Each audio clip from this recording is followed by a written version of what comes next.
சனாதன தர்மத்தை விட தனக்கு தேர்தலில் வரும் ஓட்டு பெரிதில்லை என்று ஆந்திர பிரதேச துணை முதல்வர் பவன் கல்யாண் பேசினார். ஆந்திர பிரதேசத்தில் ஒய்எஸ்ஆர் காங்கிரஸ் கட்சி தொண்டர்கள் ஜனசேனா கட்சியில் இணையும் நிகழ்ச்சி அம்மாநில துணை முதல்வரும் ஜனசேனா கட்சியின் தலைவருமான பவன் கல்யாண் முன்னிலையில் நடந்தது. இந்த நிகழ்ச்சியில் அவர் பேசுகையில், பல ஆண்டுகளாக இந்து மதம் குறித்து பலர் விமர்சித்தனர், பலர் கேலி செய்தனர். அப்போது மிகவும் வருத்தமாக இருக்கும். வரலாற்றில் தொடர்ந்து இந்து மதம் மட்டுமே கேள்விக்கு உட்படுத்தப்படுகிறது.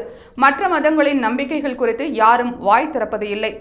இந்து மதத்தை கேலி செய்பவர்கள் யாரென்றால் அதில் நம்பிக்கை இல்லாத இந்துக்கள் தான்.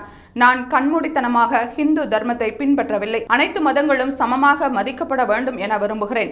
இந்து தர்மம் எனக்கு அதையே சொல்லிக் கொடுத்துள்ளது. மற்ற மதங்கள் குறித்து விமர்சனம் வரும்போது உடனே நடவடிக்கை எடுக்கப்படுகிறது. அனைவரும் அந்த மதத்தை சேர்ந்தவர்களுக்கு ஆதரவு அளிக்கின்றனர். இந்த ஆதரவு இந்து மதத்திற்கு கிடைப்பது இல்லை. எங்கே இந்து மதத்திற்கு ஆதரவு அளித்துவிட்டால் மற்ற மதத்தினர் வாக்களிக்க மாட்டார்களோ என்ற எண்ணத்தில் அரசியல்வாதிகள் தயங்குகின்றனர். ஆனால் எனக்கு வாக்குகளை விட தர்மத்தை காப்பதே முக்கியம் என்று பவன் கல்யாண் பேசினார்.